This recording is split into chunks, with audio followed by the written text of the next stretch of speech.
Good day, students. This is our first lesson under the Jacob. Now we have here models of communication. Now we have started with the discussion earlier. Let me just continue.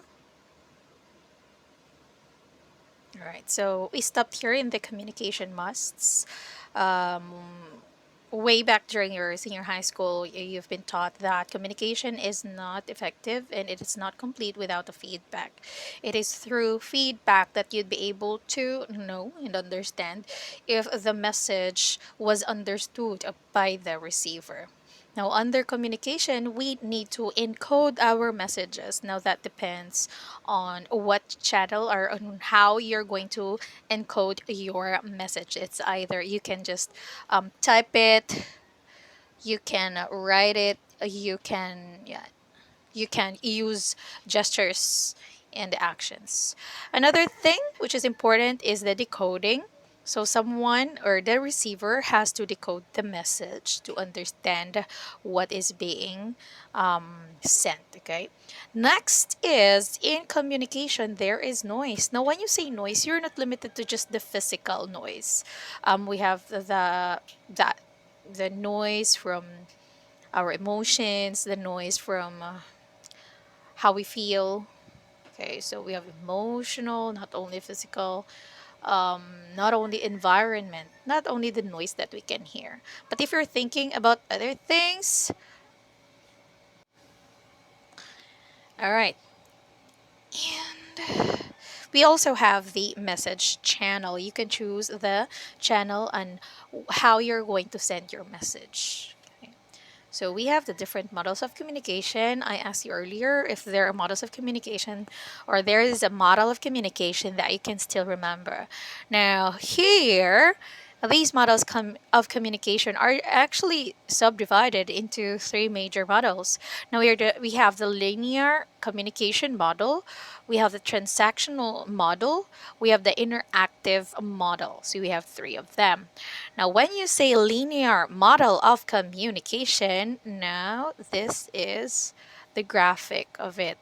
Now we have the sender, we have the channel, and then through a channel, that is where we transmit our message, and it will be taken or it will be delivered to the receiver. So it's very simple. It's just linear. It's like a line from sender through a channel to the receiver. Now you'll be able to know that it's a linear model through these key features.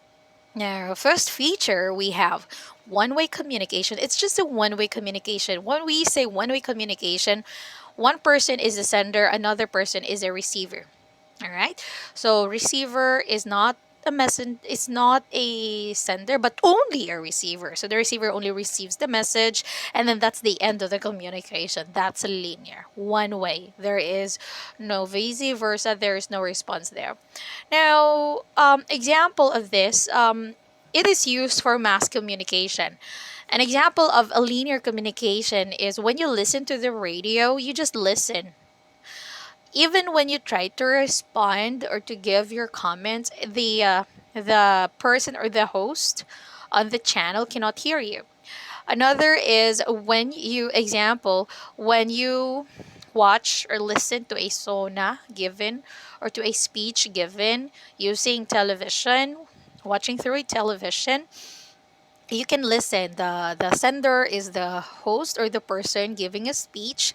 The channel is the television, media, that's media and mass media, and you are the receiver. There's no way for you actually to react or to comment. That's one way the communication ends there. Next, senders send message and receivers only receive. This is what I mentioned earlier. Next is there is no feedback, and there is the concept of noise. Now we have the concept of noise here. So noise has been conceptualized already. All right, now we have the pros. Linear model, it is good at audience persuasion and propaganda setting. Because you will just listen, then the sender will just speak and speak, and then you can just give input, and then they will just listen to you. Right? So it's a very effective actually. That's why this is used by, by politicians, wherein they just speak before an audience. Next, you will have your intentional results. So results are based on your intention, on how do you want to end that communication process or communication undertaking. Now let's proceed to the cons. Communication is not continuous as no concept of feedback. There is no concept of feedback. It's not continuous. It's just a sender sending message to the receiver and the receiver receiving the message. That's it. Next, no way to know if communication was effective. You cannot say it's effective. Okay, it's a communication, but can you say it's effective? No, because you do not have the feedback. You do not know if the person was able to get the message, or the person, yes, was able to get the message, but was the person able to understand your message? Okay, so this is the linear model. Now let's proceed here. Now we have the components of linear communication. Linear model has defined a set of components required for communication to be established where. In linear communication, you need to have the sender, you need to have encoding, you need to encode your message, and then the message must be decoded by the receiver. Okay? So next, we have we have the message. You know already what is the message. You need to have your channel, and then we have our receiver, and there is the noise. Noise is the disruptions, or noise is the disruptions that are caused in the communication process, in channel, or in understandability of the message. Anything that disrupts the message, even if it's not coming from the messenger but from the receiver, or the sender but the receiver, if the receiver is too emotional, if the receiver is angry over the sender, that will definitely affect the understanding of the receiver of the message that you have sent. I hope that's clear. Next, we have Laswell's communication model. He developed it. Okay. Laswell's communication model was developed by communication theorist Harold Laswell. Now, his model of communication is also known as action model or linear model, or one-way model of communication. Action, linear, one-way.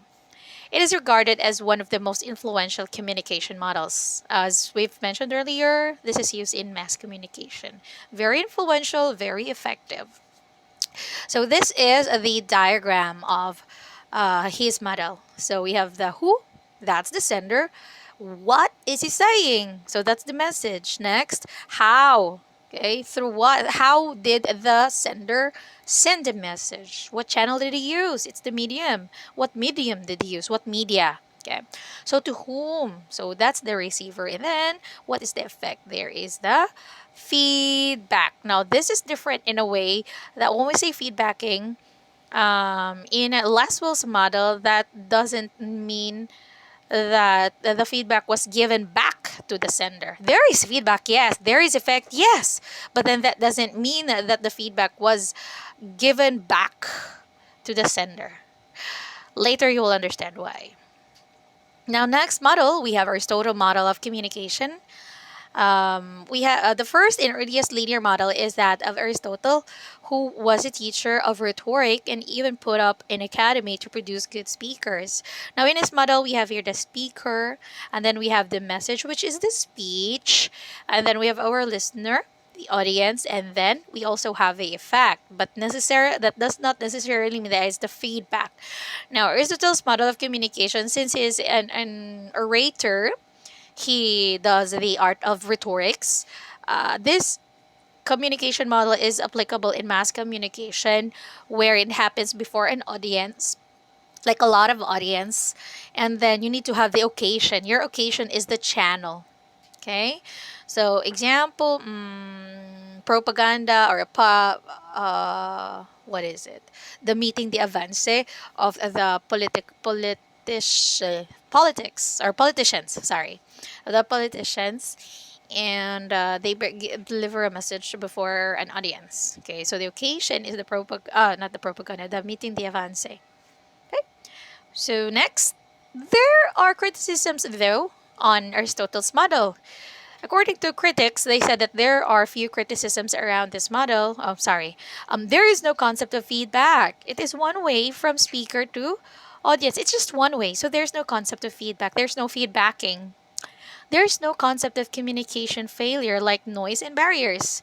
There is no concept does not mean that there is no noise. There is noise, but then there is just no concept. It was not given attention before, or it was not explained that while you're giving something, or while you're saying, or while you're communicating, noise could happen. Okay, they might not be able to understand what you're saying, but there is noise. Okay, so next, this model can only be used in public speaking.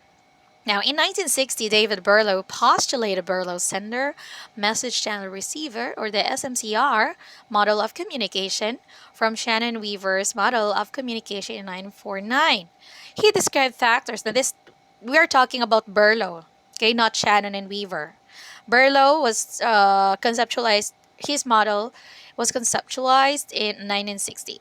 Now, he described factors affecting the individual components in the communication, making the communication more efficient. Okay. Now, this model also focuses on encoding and decoding, which happens before sender sends the message and before receiver receives the message respectively. Right. Now, now this is Berlow's model of communication. We have here our source, and from the source, your communication process is actually affected by all of these. Example, your source or your sender. The communication skill of the person speaking is affecting the communication process. The attitude of the person speaking also affects the communication process. Also, his knowledge, the social system wherein, or the social situation wherein these people are communicating at, and also the culture. Sometimes, example, in a certain culture, I cannot remember what culture that was, if it's Indian or another. If a man is speaking to a woman, there's a culture wherein it's not okay to look at a woman's mouth or lips while you are talking. You should look into their eyes and not to their mouth or lips. Okay? So that is a culture barrier wherein if you do not know about that because you do not belong to that country, that could potentially affect the communication you are or the communication that's taking place. The woman might slap you, or the woman might complain, the woman might say something. The woman might not be able to concentrate on your message because it was already tainted, because in their culture what you're doing, the actions that you're doing in the social system that you're in, that's just not that's not acceptable, sorry. Next is the message. Now the message also of course it affects the message, the communication process, your content, the elements, treatment, structure, and the code. Next, also the channel. Is it through hearing, seeing, touching, smelling, or tasting? That affects. If How am I going to transmit this message? To what senses should it deem more effective? Example, I want to tell someone beside me that he or she is very noisy while I'm having class. So should I tell that person you are noisy while having class? Should I just look at the person and give him something, or like create a note and then show it to him? Do you think that's more effective? Should I touch this person? Should I slap? Should I pat this person? Should I? Okay, so smelling I think is not really that applicable, but that depends on you. If you're very creative, maybe you can think of a way which you can give a message to this person through smelling. I don't know. And through tasting, I don't think it's applicable also in this situation. Next, so receiver and the source or the sender, they're just the same. They're affected by the same attributes here because they're both people or person. Okay. So there are criticisms also under the SMCR model of Berlo. First, there is no concept of feedback, so the effect is not considered. There is no concept of noise or any kind of barriers in communication. It is a linear model of communication. There is no two-way communication because there's no feedback and it's linear. Both of the people must be similar according to all the factors mentioned above. They should be the same so that they be able to understand each other. If we don't belong to the same culture, we cannot talk. Or, yeah, we can talk, but then we will not be able to harmoniously communicate with one another. Okay? Now, next, we have the transactional model of communication. From the word transaction, when and how do you transact? What happens when you do transactions? Okay, so this is the graph. We have here the sender, which becomes also the receiver.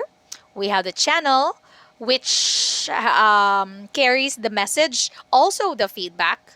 We have the receiver, which also serves as a sender. What do you mean by that? Example, the sender sends a message through a channel. The receiver receives the message, decodes the message, understands the message, and then reacts. So, what will happen is through his reaction, the receiver now becomes the sender, and then he delivers the message through a channel, which is not a message anymore only, but is also a feedback. Okay? It is a feedback to the original message sent. And this time, the sender becomes the receiver. Now, this is what we call the two-way communication. Next, these are the features for you to say that it is a transactional model of communication.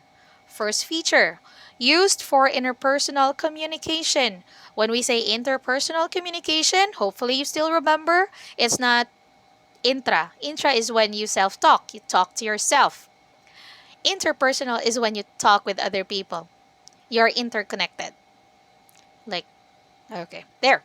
Next, senders and receivers interchange roles. They change their roles, they interchange. And then there is simultaneous feedback.